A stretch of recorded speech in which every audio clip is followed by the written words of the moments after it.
प्रगत शिक्षण संस्थेच्या या 40 वर्षाच्या प्रवासात अनेक स्वप्न रुजली, अनेक फुलली आणि पुन्हा नव्या वाटचालीचं बीज पेरायची आता वेळ आलेली आहे.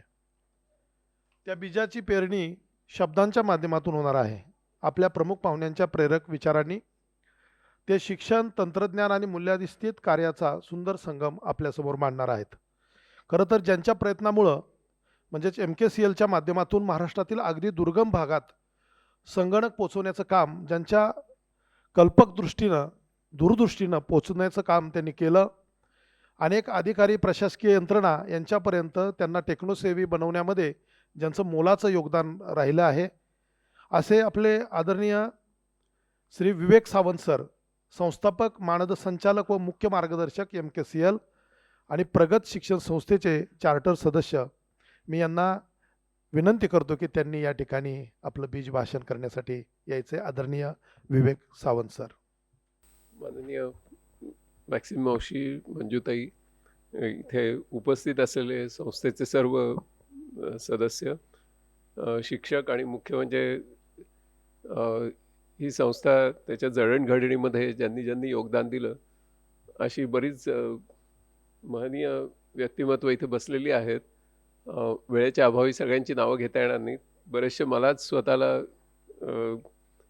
म्हणजे ज्यांच्याकडून मी बऱ्याच गोष्टी शिकलो अशी बरीच मंडळी इथे आहेत. सगळ्यांविषयी प्रथम कृतज्ञता व्यक्त करतो. मला या कार्यक्रमामध्ये सहभागी होण्याची संधी मिळाली त्याच्याबद्दल मंजूताई, प्रकाशजी, घोरपडे सर, मधुरा, सगळ्यांचे मनापासून आभार मानतो. 10 वाजून 10 मिनिटांनी हा कार्यक्रम सुरू झाला आणि तेव्हापासून आपण सगळेजण खूप नवीन गोष्टी आज इथे शिकलो. मुलाखतीमधून तर खूपच नव्या मर्मदृष्टी आपल्यापर्यंत पोचल्या. कार्यक्रमाचं प्रयोजन जितकं उत्कृष्ट आहे तेवढंच त्याचं आयोजनही खूप उत्कृष्ट आहे. आणि हा अशा प्रकारचा इतका खूप काळ लक्षात राहील असा कार्यक्रम ज्यांच्या ज्यांच्या प्रयत्नांमधून उभा राहिला, त्या सगळ्यांचं कौतुक करण्यासाठी प्रथम आपण टाळ्यांचा कडकडाट करूया. कारण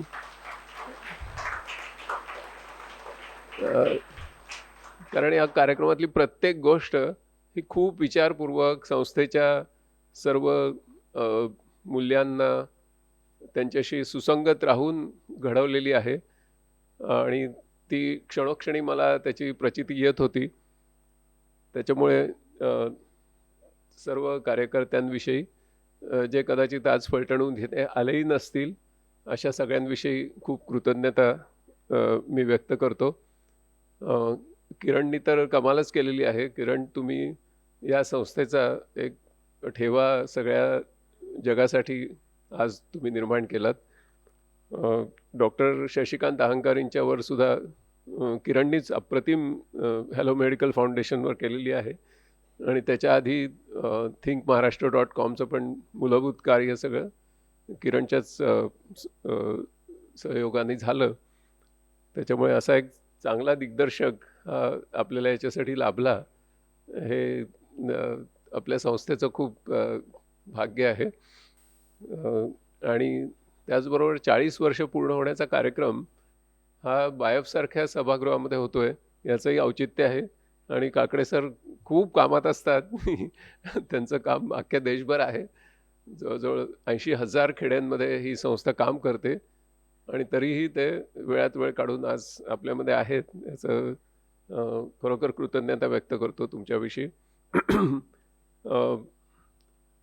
मला माहीत नव्हतं की मला म्हणजे शेवटी बीजभाषण करायचे. नॉर्मली बीजभाषण सुरुवातीला असतं. तर आता कार्यक्रम चालू असताना माझ्या लक्षात आलं की मी फलित भाषण करायचं आहे. कारण बीज 40 वर्षापूर्वी रोवलं केलेलं आहे. त्याच्यामुळे आणि मग विचार आला की फलित म्हणजे नक्की काय. तर सगळे लोक एवढा सगळा आपल्याला सगळ्यांना सधन करणारा कार्यक्रम झाल्यानंतर जेवण नावाच्या फलिताची वाट बघत असतील आणि त्याच्यामुळे आपण नक्की काय बोलायचं असं माझ्या मनात संभ्रम होता. तर काही विचार तरीसुद्धा मांडतो आणि वेळेच्या मर्यादेमध्ये हे संपवण्याचा प्रयत्न करतो. एक पहिली गोष्ट मी या शाळेमध्ये गेलो होतो. तर आणि आपणही सकाळपासून कार्यक्रमामध्ये बघता आहात, की अ, अशा खूप थोड्या संस्था असतात, की ज्या आपल्या नावाला जागतात. प्रगत शिक्षण संस्था हे नाव जे आहे ना, तर खरोखर प्रत्येक गोष्ट प्रगत करण्याकडे ज्या संस्थेचा ध्यास आहे, अशी ही संस्था आहे. प्रगत हा जो शब्द आहे, त्याची जर आपल्याला संस्कृतात व्युत्पत्ती शोधायची असेल, तर प्रकर्षेण गच्छती इति असं ते म्हणजे प्रकर्षाने पुढे जाणं अशी त्याची व्युत्पत्ती आहे. त्याच्यामुळे प्रत्येक गोष्टीमध्ये प्रकर्षाने पुढे जाण्याचा ध्यास हा आपल्याला सकाळपासून आपण बघतोय त्या प्रत्येक गोष्टीमध्ये दिसतो. मी ज्यावेळेला तिथे गेलो त्यावेळेला मला इमर्जंट लिटरसी काय असते, ही निलिमाताईंनी या संस्थेला दिलेली जी भेट आहे, त्याच्याने मी थक्क होऊन गेलो. आणि मी त्या मुलांशी बोललो आणि त्यांनी लिहिलेलं त्यांना वाचता येत होतं, त्यांना सगळं समजत होतं आणि मला तर त्यातलं एकही काहीच वाचता येत नव्हतं. आणि मला पहिल्यांदा कळलं, की म्हणजे सगळ्या भारतीय लिप्या संगणकावर आणण्यासाठी आम्ही खूप काम केलं सी-डॅकमध्ये असताना. पण अशाही काही लिप्या आहेत, की ज्या आपल्याला अजिबात कळत नाही आणि समोरचा मनुष्य अधिकारवाणीने ते वाचून दाखवतो आपल्याला. आणि नंतर मी शिक्षिकांना विचारलं, की "का हो, काही दिवसानंतर पण हेच वाचतात का?" ते म्हणाले, "हो, हेच वाचतात, कारण त्यांनीच ती लिपी तयार केली आहे." त्याच्यामुळे म्हणजे मला ज्ञानरचनावादातली एक गोष्ट माहिती होती, की child constructs its own curriculum. म्हणजे मूल चालायला शिकतं, बोलायला शिकतं, त्याचा स्वतःचा अभ्यासक्रम ते स्वतः रचत असतं. इथपर्यंत मला माहीत होतं. पण मुलं स्वतःची लिपी पण स्वतः तयार करतात, हे मी या संस्थेत प्रथम बघितलं. आणि त्याच्यामुळे जो आत्मविश्वास तयार होतो, कारण लिपी ही अशी गोष्ट आहे, की लिपी येत नाही याच्यामुळेच तुमचा आत्मविश्वास खचतो आणि तुम्ही पुढच्या शिक्षणामध्ये अप्रगत राहता. आता ही जी भन्नाट आयडिया आहे, की आपणच स्वतःची लिपी तयार करायची, त्याच्यावर एक मोठं बॅरियर क्रॉस होतं. ही विलक्षण गोष्ट या संस्थेमध्ये मला बघायला मिळाली. दुसरी अशी, की म्हणजे बालशिक्षणामध्ये म्हणजे एकाच वेळी बालविकास केंद्री शिक्षण करायचं, त्याचवेळी ते समाज विकास केंद्री असलं पाहिजे, त्याचवेळी ते पर्यावरण विकास केंद्री असलं पाहिजे आणि त्याचवेळी ते ज्ञानोत्कर्ष झाला पाहिजे. अशा अनेक गोष्टी एकाच वेळी आणि सहज मुलांना, शिक्षकांना सहज त्याच्यात सहभागी करून घेऊन म्हणजे सहज शिक्षण असं जे आहे त्याच्यामुळे ते खरं प्रगत शिक्षण आहे. बर्थ कॅनॉल माणसाचा इतका म्हणजे स्त्रियांचा इतका छोटा असतो आणि त्याच्यात जर पूर्ण वाढ केलेल्या मेंदू सकट तो गर्भ बाहेर यायचा असेल तर ते अशक्य आहे. आपण होमो इरेक्टस झाल्यामुळे आपल्या अ, माकड हाडाच्या जवळच्या हाडांची रचना बदलली आणि त्याच्यामुळे माकडांची प्रसूती ही माकडीण स्वतःची स्वतः करून टाकते. स्त्रियांची प्रसूती होण्यासाठी दुसऱ्या एका स्त्रीची मदत लागते. इतकी ती हाडांची रचना कॉम्प्लिकेटेड आहे. त्याच्यामुळे थोडंसं बेसिक हार्डवेअर, सॉफ्टवेअर घेऊन तो गर्भ आणि ते मूल जन्माला येतं आणि त्याच्यानंतर त्याला नर्चर करावं लागतं. म्हणजे नेचर छोटं आणि नर्चर भरपूर. त्याच्यामुळे माकडांची पिल्लं 2-1 महिन्यामध्ये इंडिपेंडंट होतात. माणसांच्या पिलांना किती वेळ लागतो ते सगळ्यांना आपल्याला माहितीच आहे. तर त्याच्यामुळे माकडांच्या शाळा का नसतात आणि माणसांच्याच शाळा का असतात? आणि मग माणसांच्या शाळा जर असणं भाग असेल, तर मग त्या कशा असायला पाहिजेत? त्या माकडांपेक्षा एक प्रगत असा प्राणी तयार करणाऱ्या नकोत का? असे प्रश्न आपल्याला अनेक शाळांकडे बघून दिसतात, की शेवटी माकडंच ठेवलीत की काय?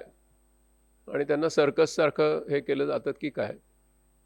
त्याच्यामुळे अनेक शिक्षण तज्ज्ञांनी शालेय शिक्षणाविषयी जे दोष दाखवलेत, त्याचा मागमूसही ह्या शाळेमध्ये दिसत नाही.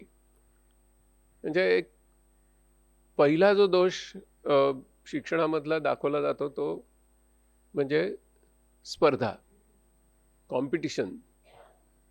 तर स्पर्धा ही हिंसेला जन्म देते, ही गोष्ट अजून आपल्या शालेय शिक्षणाला समजलेली नाही. एकंदरच सगळ्याच शिक्षणाला समजलेली नाही. एकंदर भारतातली जेवढी मुलं शाळेत जातात, त्याच्यातल्या खरंच किती लोकांना IIT-मध्ये मेडिकलला जायचंय, हा एक साधा संख्याशास्त्राने जरी शोधलं ना, तरी तेवढ्यासाठी किती मुलांवर अन्याय चालू आहे, हे आपल्याला लक्षात येईल. त्याच्यामुळे दुसरी जी मोठी त्रुटी आहे किंवा दुसरं जे मोठं संकट आहे ते म्हणजे कन्फॉर्मिटी, की मी जे सांगतो आहे तेच तू तसंच्या तसं लिही. मी सांगतोय त्याची घोकमपट्टी कर आणि मग त्याची पोपटपंची कर. हा जो कॉम्पिटिशनच्या पुढचा एक कन्फॉर्मिटी, तर कॉम्पिटिशनकडून ही शाळा कोलॅबरेशनकडे जायला शिकवते. खूप मोठी गोष्ट आहे, कारण तुम्ही तिथे जाऊन बघितलं प्रत्यक्षात, तुमच्यातल्या बऱ्याच जणांनी बघितलेलं आहे. आणि त्याचाच खरं म्हणजे हा आजचा सोहळा आहे. तर त्याच्यामुळे तिथे मुलांमधलं एक जे नातं आहे, तिथे असं काही कळतच नाही की अ, असं प्रत्येक मूल इतरांबरोबर आहे, अशीच तिथे संकल्पना आहे. मला स्वतःला याचा शोध, आता विद्याताई आल्या होत्या, कुठे बसल्या, गेल्या का? विद्याताई गेल्या, हां. माझा मुलगाच अक्षरदंतांमध्ये होता. त्याचा जन्म झाल्यानंतर मला बरेच प्रश्न पडायला लागले, की हे काय भानगड आहे सगळी. बऱ्याच गोष्टी कळेनाशा झाल्या. मग मी पानसे सरांचं ट्रेनिंग अटेंड केलं. म्हणजे मूल शिकतं कसं. मग पानसे सरांचं ट्रेनिंग अटेंड केल्यानंतर मला बराच प्रकाश पडला डोक्यात, कारण मी सुपर कम्प्युटिंगमध्ये काम करत होतो आणि म्हणजे आम्ही आई-बाप झालो होतो, पण पालक कसं व्हायचं काहीच माहिती नव्हतं. त्याच्यामुळे मग आमच्या मुलाला अक्षरनंदन शाळेत घातलं विद्याताईंच्या. मग तिथे ज्यावेळेला शिक्षिका बदलायची, त्यावेळी मी मुद्दाम त्याचा तो सांगायचं, की आता नवीन ताई आल्या, की मी लगेच दुसऱ्या दिवशी भेटायचं. तर आणि त्यांना विचारायचं, की मग आमचा मुलगा आता किती नंबरला आहे शाळेत? असं चेहरा असं थोडासा बावळटसारखा करून. तर तुम्हाला आश्चर्य वाटेल, कित्येक वर्ष त्या शाळेमध्ये म्हणजे 10 वर्ष. प्रत्येक वेळी त्या शिक्षिकेने सांगितलं, तो सर्वांच्या बरोबर आहे. तो पहिला आहे का, दुसरा आहे का, तिसरा आहे, असं तो सर्वांच्या बरोबर आहे. Main streaming of every child. तर ती संकल्पना मला इथे बघायला मिळते.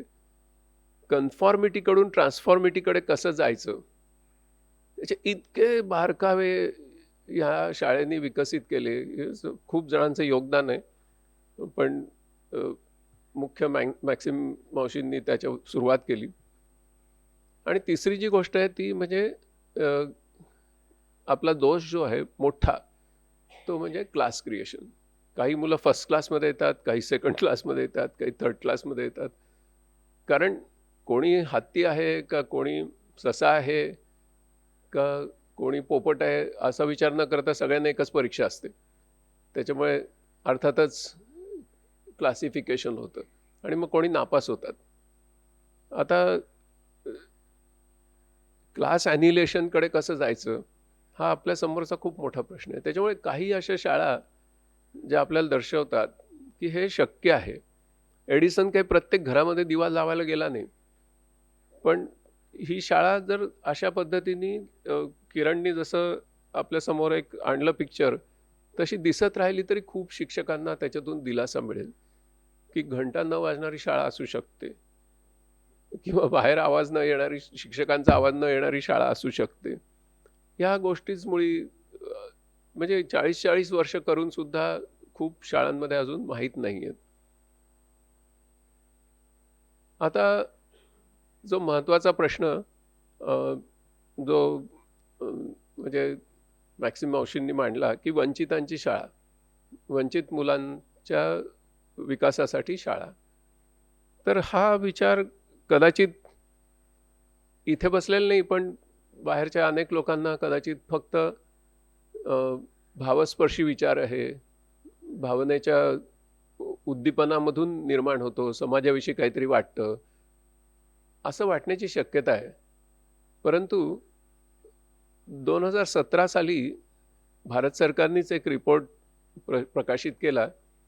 तर त्याचं नाव आहे तो technology forecasting and assessment council, information assessment council, TIFAC. पूर्वी अब्दुल कलाम असताना याची सुरुवात झाली. इंडिया 2020 असा जो व्हिजन तयार केली गेली ती ह्या रिपोर्टमधून झाली. पुढे कलामांच्या नंतर डॉक्टर काकोडकर त्याचे अध्यक्ष झाले आणि त्यांनी इंडियन्स 2035 असं त्याचं स्वरूप बदललं, इंडियापासून इंडियन्स. 2017 साली याच्यातला जो शिक्षणावरचा अहवाल प्रसिद्ध झाला त्याच्यामध्ये एक महत्त्वाचं सूचन केलेलं आहे. ते असं आहे की 2035 साली तुम्ही काहीही करा, मध्ये बरेच प्रयत्न होतील, नाही असं नाही, परंतु साधारणपणे जसं मंजुताई म्हणाल्या की असा बदल एकदम एकाएकी घडत नाही, कित्येक वर्ष त्याच्यावर काम करावं लागतं. त्याच्यामुळे 2035 साली चित्र कसं असेल तर भारतामधले 55% लोक हे left behind and left out असतील असं तो अहवाल सांगतो.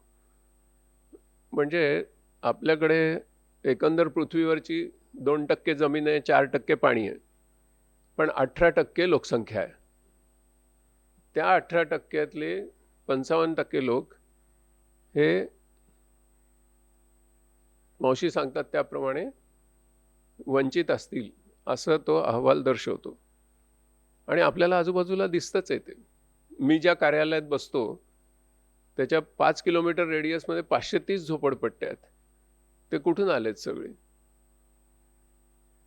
तर त्याच्यामुळे म्हणजे हे मी पुण्यातलं सांगतोय. जे वाचन संस्कृतीचा विकास ही जी गोष्ट आज सांगितली गेली ती तर इतकी महत्त्वाची आहे. माझे परभणीमधले एक मित्र आहेत. परभणीमध्ये पालम म्हणून एक तालुका आहे, तिथे 100 जिल्हा परिषद शाळा आहेत. त्या शाळांमध्ये जी शिकणारी मुलं आहेत तर त्या मुलांना बालभारतीचं पुस्तक सोडता त्यांच्या कोणाच्याही घरी दुसरं कुठलंही पुस्तक नाही, त्यांनी ते कधीही पाहिलेलं नाही.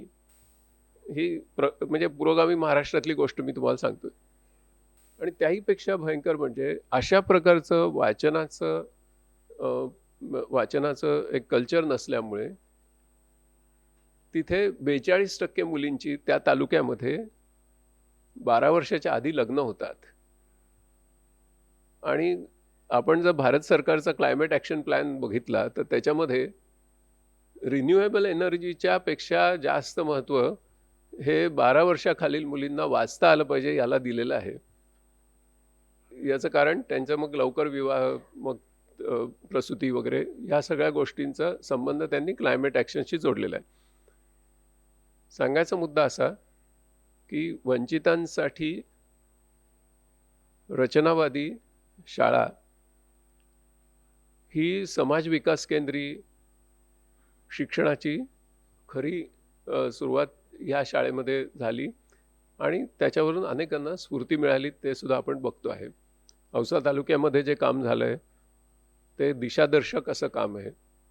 कारण अंगणवाडीच्या जर तायांना तुम्ही भेटलात तर तुम्हाला लक्षात येईल की तिथे आपण जे काम करतोय ते अतिशय महत्त्वाचं आहे, अशी प्रेरणा त्यांच्यामध्ये जागृत करण्याची गोष्ट महत्त्वाची आहे. कारण कुठलंही काम तुम्ही करत असाल त्याविषयी तुम्हाला जर स्वतःला वाटत असेल की आपण काहीतरी भव्य दिव्य करतोय तरच ते काम उन्नत होतं. तर ती प्रेरणा अशामुळे जागृत होते, कारण त्यांना काहीतरी स्वतः आपण विशेष करतोय हे समजू लागतं. कारण कुठलंही काम जे आहे त्याच्यातून काहीतरी ज्ञानाची निर्मिती होते, त्या ज्ञानातून त्याचं उपयोजनातून अजून पुढे काहीतरी उन्नत अशा दर्जाचं काम होतंय असं ज्यावेळेला माणसाला वाटायला लागतं त्यावेळी त्याचं त्या कामाचं काबड कष्टात रूपांतर न होता ज्ञानामध्ये रूपांतर होतं. आणि ती गोष्ट ही संस्था देते. ही खूप महत्त्वाची गोष्ट आहे. अंगणवाडी तायांसाठी मी एक ब्रँड तयार करायचा सध्या प्रयत्न करतोय, फ्रेंड्स ऑफ अंगणवाडी. ओके, म्हणजे जे जे अंगणवाडीमध्ये शिकले आणि पुढे काहीतरी समाजामध्ये यशस्वी झाले किंवा प्रतिष्ठित कोट अनकोट झाले, त्या लोकांना बोलवून बोलवून त्यांचा तो ब्रँड तयार करायचं की फ्रेंड्स ऑफ अंगणवाडी. आणि मग म्हणजे अंगणवाडी ताईंना वाटलं पाहिजे की आपण काहीतरी करतोय, कारण त्या करत असतात पण त्यांना समाज त्यांच्या मागे उभा राहत नाही. ही खूप मोठी गोष्ट आहे. आणि तसं केल्यानंतरच तुम्हाला म्हणजे फाउंडेशनल हे केल्यानंतरच तुम्हाला पुढे जाता येईल. प्रगत शिक्षण संस्था याच्यातल्या प्रगत शब्दाचे मला अनेक अर्थ आज उलगडले. त्याच्यापैकी समाज विकास केंद्रित शिक्षण कसं द्यावं ह्याच्यामधली एक प्रगत विचारसरणी आणि प्रत्यक्ष कृती ही जशी दिसते तशी मला माहीत नाही, मी त्याला शब्दरूप देतोय, पण मला जे दिसलं ते मी बोलतोय. ते म्हणजे की सगळ्या देशभर जे मगाशी पण सांगितलेलं निपुणच्या दृष्टीने की फाउंडेशनल लिटरसी अँड न्यूमरसी याला खूप महत्त्व दिलं गेलं आहे. मला इथे जे दिसतं ना ते foundational literacy, numeracy and creativity हे वैशिष्ट्य दिसतं. आणि त्याच्यामुळे अख्ख्या देशाला ही स्फूर्ती मिळू शकते की आता आपण 21व्या शतकाच्या दुसऱ्या क्वार्टरमध्ये गेलो आहोत. त्याच्यामुळे आता फक्त फाउंडेशनल लिटरसी पुरतं आणि न्यूमरसी पुरतं मर्यादित न राहता आपल्याला क्रिएटिव्हिटीकडे जावं लागेल. आणि ते पदोपदी तुम्ही या शाळेत गेलं की दिसेल तुम्हाला. मॅक्सिम मावशींनी एक महत्त्वाचा प्रश्न निर्माण केला. त्या म्हणजे लिव्हिंग लिजंडच आहेत आपल्यासमोर. फार थोडी माणसं अशी असतात की त्यांच्या जीवनकाळात ती एक दंतकथा होऊन राहतात. तशापैकी त्या आहेत.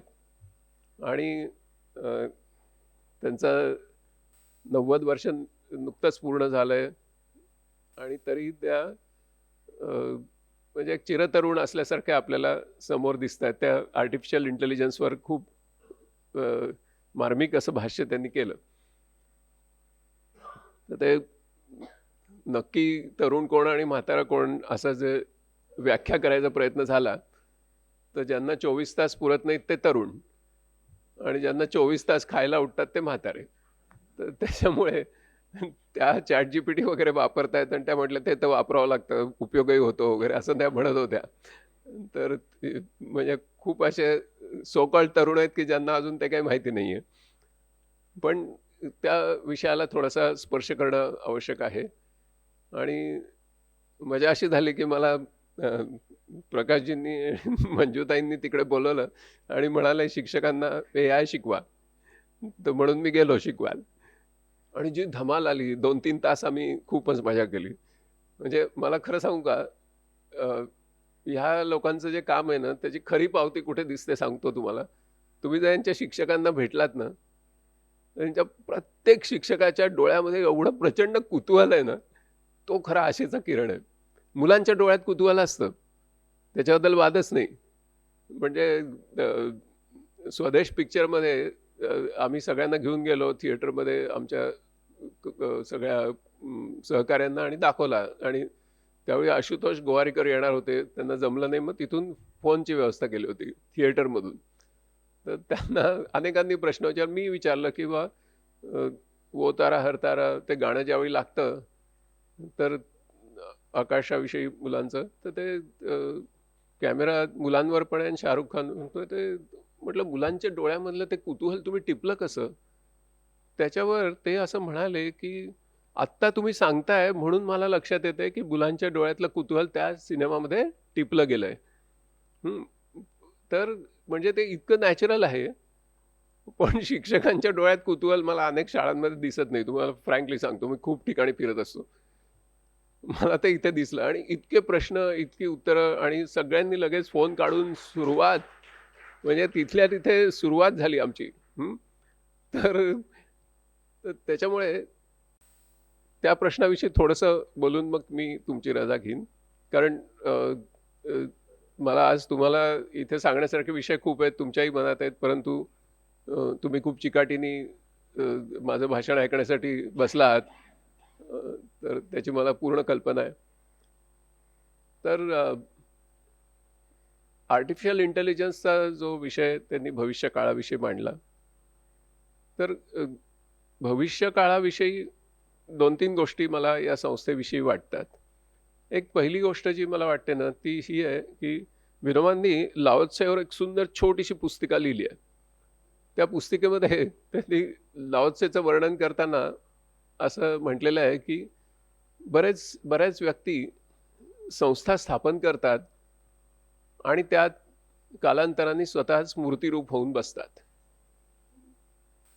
ह्या संस्थेचं हे वैशिष्ट्य आहे की इथे मावशी म्हणा किंवा मंजुताई म्हणा, हे कोणी मूर्तिरूप होऊन बसलेले नाहीत. त्या आता या वयात सुद्धा इथे पूर्ण स्फूर्तिरूप आहेत बघा. हे त्यांचं वैशिष्ट्य आहे या संस्थेचं, आणि ती त्या संस्थेसाठी एक आशा आहे. याचं कारण जे फाउंडर असतात त्यांनी हा आदर्श घालून दिल्यानंतर मग त्या संस्था पुढे पुढे स्फूर्तिरूप असे लोक येत राहतात आणि कोणीही मूर्तिरूप होत नाही. केम्ब्रिज ऑक्सफर्डचं नाव आपण घेतो, पण ते कुठली व्यक्ती आहे असं आपल्याला माहिती नसतं. हे त्यांचं वैशिष्ट्य आहे. ते इम्पर्सनल असतात, खऱ्या अर्थाने त्या संस्था असतात. दुसरी गोष्ट म्हणजे त्यांना जे याच्याविषयी विचारलं गेलं की मैलाचा दगड काय, तर दगडाविषयीचा प्रश्न असून सुद्धा त्यांनी माणसांचाच उल्लेख केला. हे इतकं वैशिष्ट्य आहे ना, म्हणजे एखाद्या व्यक्तीचा विचार करण्याची पद्धत लगेच लक्षात येते. सगळी माणसं सांगितली त्यांनी, मैलाचा दगड, दगडांच्या ऐवजी माणसं. त्याच्यामुळे ही माणसं त्यांनी जी जोडली, घडवली आणि त्यांचं जे नेटवर्किंग केलं, तर ती या संस्थेचं प्रगत असल्याचं सर्वात मोठं लक्षण आहे. कारण ज्यावेळेला गांधींच्या जाण्यानंतर अनेक गांधीवाद्यांच्या संस्थांमध्ये ते जे लोक होते ते हळूहळू वृद्ध होत गेले आणि त्यांना उत्तराधिकारी मिळत नव्हते. त्याच्यामुळे उत्तराधिकाऱ्यांच्या शोधात असलेली ही म्हातारी माणसं एक दिवशी एकत्र झाली आणि त्यांनी दादा धर्माधिकारींना मार्गदर्शन करायला बोलवलं की आता उत्तराधिकारी कसे मिळवायचे. त्यावेळी दादांनी एकच वाक्य सांगितलं की तुमचे उत्तराधिकारी हे तुमच्या उत्तर क्रियेचे अधिकारी नसून तुमच्या उत्तरदायित्वाचे अधिकारी असावे लागतात.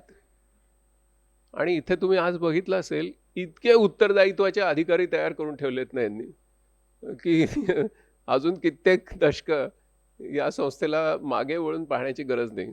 ही सुद्धा या संस्थेचं वैशिष्ट्य आहे. असं असताना सुद्धा त्या AI विषयी काही चिंता व्यक्त करतात आणि ते स्वाभाविक आहे. AI ची जशी ताकद आहे तशीच त्याच्या काही मर्यादा आहेत आणि त्याच्यामुळे काही आव्हानं पण आहेत. तर त्याच्याकडे बघायचं कसं, हा एक महत्त्वाचा मुद्दा आहे. तो त्या अर्थाने तो बीजभाषण म्हणून आपण धरूया. तर पूर्वीचा जो AI होता त्याचा विकास असा झाला की माणसाला जे जे जमतं ते त्या यंत्रामधून करून दाखवा, हा त्याचा बेसिक थॉट होता. म्हणजे मर्विन मिन्स्कीनी असं सांगितलं होतं की एका जनरेशनमध्ये आम्ही कविता करू, कादंबऱ्या लिहू, आणि इतकंच काय, माणसं जी सर्वात व्यामिश्र, सर्वात गुंतागुंतीची जी कृती करतात ती म्हणजे चित्रपटाचं दिग्दर्शन, ते सुद्धा आमची कृत्रिम बुद्धिमत्ता करेल. मग तो बुद्धिबळ खेळेल वगैरे हे तर फारच म्हणजे सर्वसाधारण झालं. तसंच त्यावेळेला म्हणजे हर्बर्ट सायमन वगैरे खूप लोक आहेत. मिन्स्कींनी अजून एक वाक्य उच्चारलं होतं की इतकी प्रगत बुद्धिमत्ता आम्ही 10 वर्षात तयार करू की आमचे संगणक हे माणसांना पाळीव प्राणी म्हणून पण सांभाळणार नाहीत, इथपर्यंत त्यांचं वाक्य होतं. आणि त्याचबरोबर त्यांनी असंही म्हटलं होतं की अनेक मनविरहित अशा सुट्या भागांपासून आम्ही मानवी मन तयार करू संगणकामधून, इथपर्यंत त्यांच्या क्लेम्स होते 75 सालापर्यंत.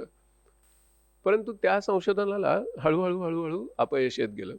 त्याच्या अनेक कारणं आहेत, त्याच्यात आत्ता जाणार नाही. पण अपयश येत गेलं त्याप्रमाणे त्याच्या इतिहासामध्ये म्हणजे 90 साली येईपर्यंत 2 वेळा ह्याच्यातून आता आपल्याला माणसासारख्या गोष्टी करणारं काहीच मिळत नाही हे त्याच्यात संशोधनात गुंतवणूक करणाऱ्या भांडवलदारांना लक्षात आल्यानंतर तो संशोधनाचा निधी आटला, तो बंद होत झाला. त्या 2 कालखंडांना AIच्या इतिहासामध्ये AI विंटर असं म्हणतात. कारण हिवाळा, काहीच येत नाही बाहेर. अशा वेळेला काही शास्त्रज्ञ, ज्यांच्यामध्ये जेफ्री हिंटन हे प्रमुख आहेत, 1986 सालानंतर त्यांनी असा विचार सुरू केला की आपल्याला आता माणसांना जे जे जमतं ते ते करणं याच्यात होणार नाही आहे. म्हणजे 20व्या शतकानी माणसाचं यंत्र बनवण्यामध्ये दुर्दैवाने यश मिळवलं होतं. सर्जनशीलता न वापरणारा एक कामगार निर्माण केला होता. आणि म्हणजे फ्रेडरिक टेलरचं त्याच्याबद्दलचं सायंटिफिक मॅनेजमेंटमधलं तत्वच असं त्यांनी जाहीर केलं होतं की thinker should not operate and operator should not think. इतकं स्पष्ट होतं. म्हणजे माणसाचं यंत्रच करायचं, त्यांनी काही थोड्या लोकांनी विचार करायचा. आता 21व्या शतक जसं जसं यायला लागलं तसं हे क्लिअर झालं की ती जरी दुर्दैवाची घटना घडली असली तरी सुद्धा यंत्रामधून मानवी बुद्धिमत्ता निर्माण करता येणार नाही.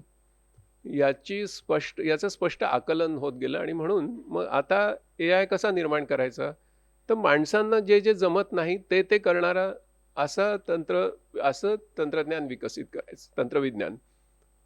तर त्याला आपण न मानवी बुद्धिमत्ता असं म्हणू शकू, नॉन ह्युमन लाईक. आणि ह्या दिशेने प्रगती झाल्यानंतर मग तुम्हाला माहितीच आहे मशीन लर्निंग म्हणजे big data, machine learning, algorithm या पद्धतीने त्याचा विकास झाला. आणि तशा प्रकारचं तंत्रज्ञान आता तुमच्या हातात आलं.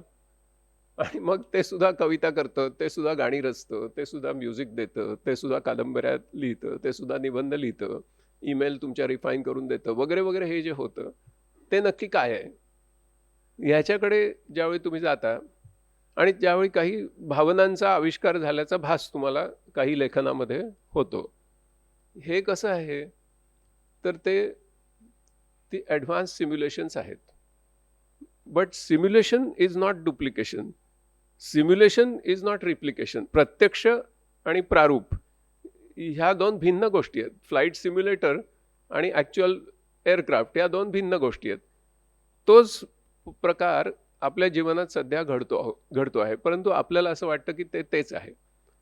त्याचे काही मॅथमॅटिकल प्रूफ्स आहेत वगैरे, त्याच्यात मी जात नाही. की consciousness is not computable. Okay, याच्याबद्दल सुद्धा वाद होऊ शकतो. परंतु आज मितीस तरी हे दिसतंय की पुढच्या येणाऱ्या खूप दीर्घ भविष्य काळामध्ये जाणीव जी आहे ती कम्प्युटेबल असणार नाही, ती यंत्रात येणार नाही. म्हणजे मानवी मन हे त्याच्यात तुम्हाला यंत्रांनी ते समजू शकणार नाही. एक मानवी मनाचं आकलन करण्यासाठी दुसरं मानवी मनच लागेल. ही स्पष्टता आत्ता विज्ञानामध्ये आहे. याच्यामध्ये पुढे फरक पडू शकतो. आपण काही भविष्यवेत्ते म्हणून बसलेलं नाही. परंतु त्या दृष्टीने विचार केल्यानंतर आता लक्षात येतं की मग भविष्य काय आहे, शिक्षणातलं भविष्य काय आहे. तर ते हे आहे की त्या तंत्रज्ञानाकडे माणसांना लाभलेल्या ज्या विलक्षण निखळ अशा काही क्षमता आहेत त्या यंत्राकडे नाही आहेत. आणि त्या यंत्राकडे ज्या विलक्षण अशा क्षमता निर्माण होत आहेत त्या आपल्याकडे नाही आहेत. ही गोष्ट तितकीच खरी आहे. कारण आपण एक इतकी गुंतागुंतीची अशी सभ्यता निर्माण केली पृथ्वी तलावर की ती आता केवळ मानवी बुद्धिमत्तेने तिचे प्रश्न सोडवणं कठीण आहे आपल्याला. त्याच्यामुळे आपल्याला एका वेगळ्या बुद्धिमत्तेची गरज आहे. ही पण आपली गरज आहे, म्हणूनच ती तयार झाली आहे. त्याच्यामुळे आता जो अजेंडा आहे तो हा आहे की माणसांना अधिक चांगलं माणूस होऊ द्या आणि यंत्रांना अधिक चांगलं यंत्र होऊ द्या आणि दोघांची टिकाऊ आणि सर्जनशील अशा भविष्यासाठी एक त्याची समृद्ध भविष्यासाठी एक त्यांची भागीदारी करा. हा आता आपल्या समोरचा मार्ग आहे. त्याचा कारण तो एक मेगा ट्रेंड आहे. त्याच्यावर फक्त त्याला विरोध करून ते दगडाच्या भिंतीवर डोकं आपटण्यासारखं आहे. एखाद्या तंत्रज्ञानाचा दुरुपयोग होतो ही तर गोष्ट सर्वश्रुत आहे, ज्याचा उल्लेख आता मावशींनी केला. की तो कशाचा उल्लेख केला त्यांनी, तर मुलं कशात बिझी आहेत आत्ता. तर गेमिंग इंडस्ट्रीला मोठं चॅलेंज निर्माण झालेलं आहे. Gaming industry is $multi-billion industry आज. तिला मोठं चॅलेंज आज कशाचं आहे की मुलं आता गेमिंगच्या ऐवजी पर्सनलाइज्ड AI असिस्टंटशी चॅट करत आहेत. आता ते गेमिंगपेक्षा इकडे झुकले आहेत. याचं कारण पौगंडावस्थेमध्ये येणारे जे अनेक प्रश्न आहेत, मनातले जे सगळे खळबळ आहे, ती कोणाशी समाजामध्ये बोलता येत नाही आहे. ती कोणाशी बोलायची. तर आपल्याकडे ती ओपन सिस्टीमच नाही. जे तुम्ही इथे बघितलं की मुलं दोघंही लैंगिकता शिक्षण एकत्र घेत होते. ही स्पेस नाही आहे आता आपल्या समाजामध्ये. मग कोणाशी बोलायचं, तर त्या बॉट्सशी बोलायचं. आणि त्याच्यामुळे जगातली कोट्यावधी मुलं आज त्या बॉटशी बोलण्यामध्ये बिझी आहेत आणि तो प्रश्न त्यांनी मांडला. आता हा जो दुरुपयोग आहे, तर विज्ञानाच्या दुरुपयोगांविषयी एक स्पष्ट गोष्ट लक्षात ठेवली पाहिजे, की विज्ञान शाप की वरदान असे निबंध आपण शाळेत लिहायचो, ते फार बाळबोध असायचे. विज्ञानाचा दुरुपयोगाविषयी एक गोष्ट लक्षात ठेवली पाहिजे, की अशी एक पोषक, दुरुपयोगाला पोषक अशी एक समाजव्यवस्था निर्माण होते आणि म्हणून विज्ञानाचा दुरुपयोग होऊ शकतो. तर तो प्रश्न समाजव्यवस्थेचा असतो, हे आपण लक्षात घेत नाही. त्या विज्ञान किंवा त्या तंत्रज्ञानाला आपण दोष देत बसतो. पण एका इकोसिस्टीममध्ये त्याला वाव मिळतो, त्याला पोषक वातावरण मिळतं म्हणून तसं होतं. न्यूक्लिअर वेपन्सच्या बाबतीत तुमच्या माहितीसाठी तुम्हाला माहितीच आहे, की 9 ऑगस्ट 1945 नंतर या पृथ्वीतलावर अद्याप तरी अण्वस्त्राचा वापर मानवी वस्तीवर झालेला नाही आहे. हे काय अचानक घडलेलं नाही आहे. तर एका समाजव्यवस्थेमध्ये नियंत्रणाच्या, नियमनाच्या आंतरराष्ट्रीय अशा फ्रेमवर्क्स उभ्या राहिल्या आणि म्हणून आत्तापर्यंत आपण जिवंत आहोत. नाहीतर ही पृथ्वी अनेक वेळा बेचिराग करेल एवढी अण्वस्त्र आत्तासुद्धा पृथ्वी तलावर आहेत. मग त्यांचा वापर का नाही होत? किंवा ड्रग इंडस्ट्रीमध्ये गेलात तर संशोधन तुम्ही अनेक गोष्टींचं करू शकता लॅबोरेटरीमध्ये, परंतु पब्लिक रिलीज त्याचा होण्याच्या आधी एका नियमनाच्या चौकटीतून त्यांना जावं लागतं आणि मग त्या औषधाच्या खोक्यावर तुम्हाला ते इन्ग्रेडियंट्स वगैरे सगळे लिहावे लागतात. साईड इफेक्ट काय, कायद्याने त्याला आव्हान देता येतं, शिक्षा होऊ शकते वगैरे वगैरे. एआयच्या बाबतीमध्ये आपण सगळ्यांनी या प्रकारच्या समाजव्यवस्थेचा आग्रह धरावा लागेल, की त्याच्यावर नियमनाचं हे काय, तुम्ही संशोधन काही करा पण पब्लिक रिलीज होण्याच्या आधी it has to go through all this. त्याच्यामुळे त्याच्यातला डेटा जो आहे तो कॉर्पोरेट्सच्या मालकीचा आहे, तो गव्हर्नमेंटच्याही मालकीचा होऊन चालणार नाही, तो समाजाच्या मालकीचा कसा करायचा, हा आजचा आपल्या पुढचा प्रश्न आहे. म्हणजे अगदी थोडक्यात सांगायचं झालं तर, आणि डीप फेकमुळे तर मुलं फारच हे झाली आहेत. ते जे मावशींनी सांगितलं ते जे तंत्रज्ञान आहे ते जर तुम्ही वापरलं, काही जण तुमच्यातले वापरतही असतील, ते वापरलं तर त्याची रचनाच मुळी अशी केली आहे की मुलांना सतत डोपामाइन सिक्रेशन होईल, सतत हॅपीनेस हॉर्मोन सिक्रेट होईल आणि त्यामुळे ते अधिकाधिक त्याच्यातच गुंतून पडतील आणि त्यांचा रेव्हेन्यू वाढेल, अशी त्याची रचना आहे.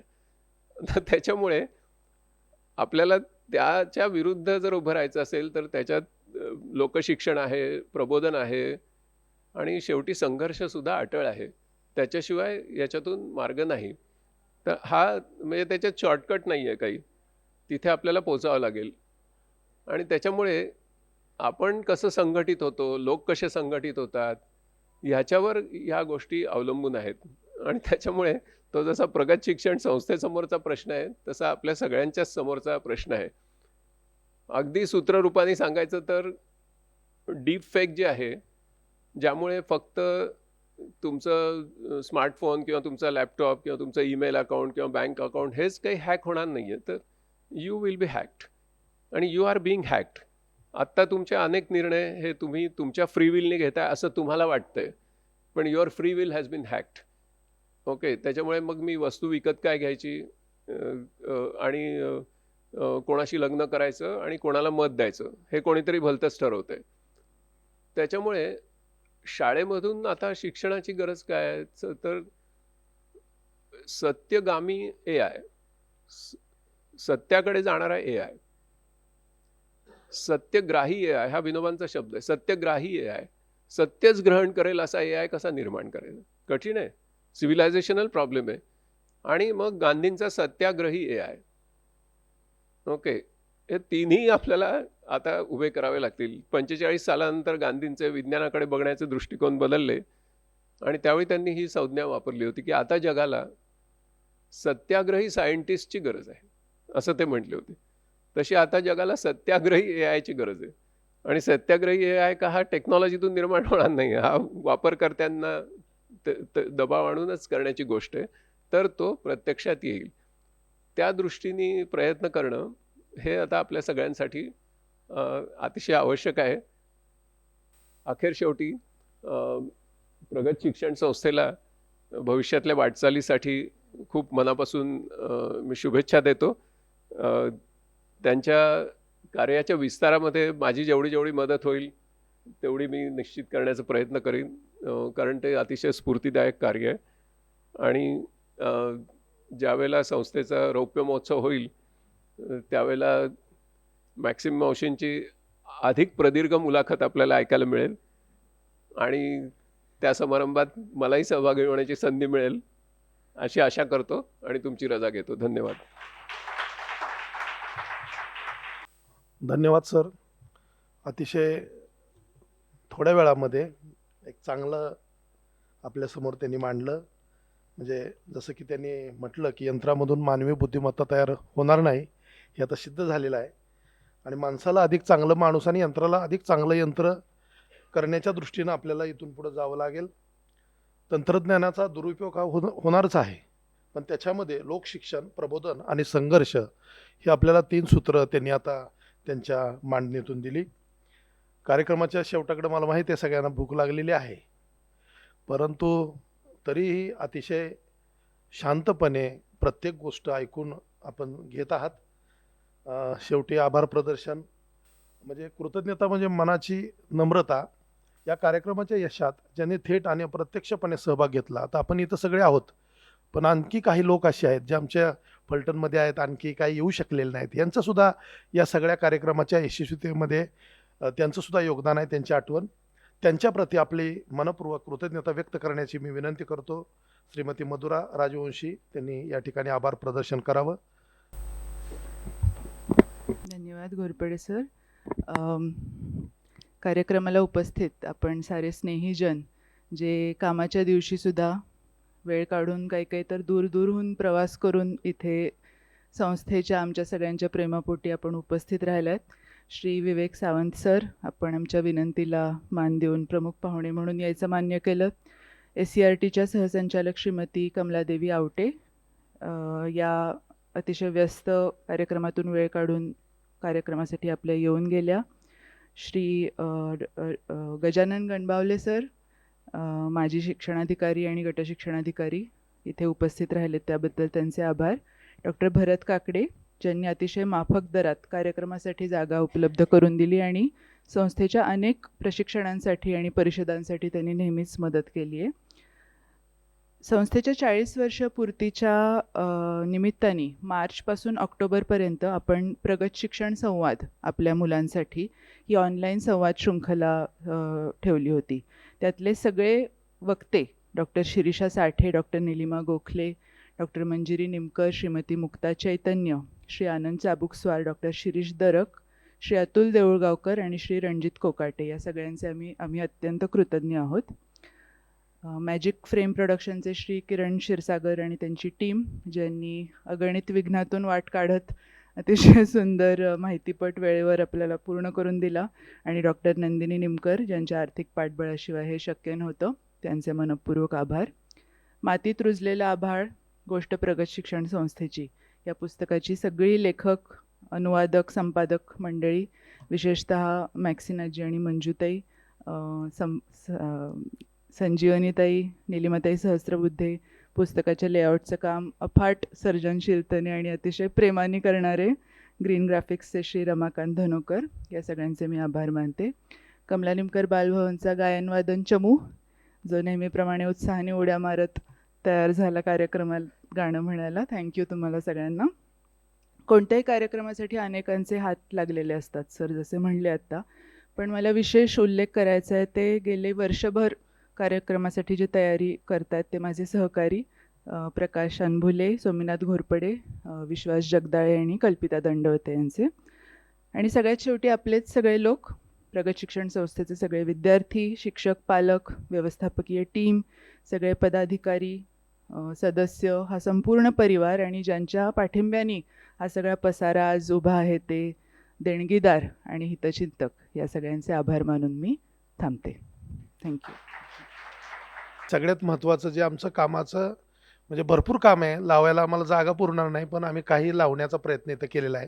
बालशिक्षण असेल, प्रगत वाचन पद्धतीवर आमचे जे काही मगाशी उल्लेख झाला त्याचे काही पोस्टर्स आहेत, काही साहित्य मांडलेलं आहे, तर आवर्जून आपण बघायचं आहे. आणि आपल्या सर्वांसाठी भोजनाची व्यवस्था केलेली आहे आणि ह्या सगळ्या गोष्टी आपण पाहाल अशी आशा व्यक्त करतो आणि इथं मी माझ्या वाणीला विराम देतो. धन्यवाद.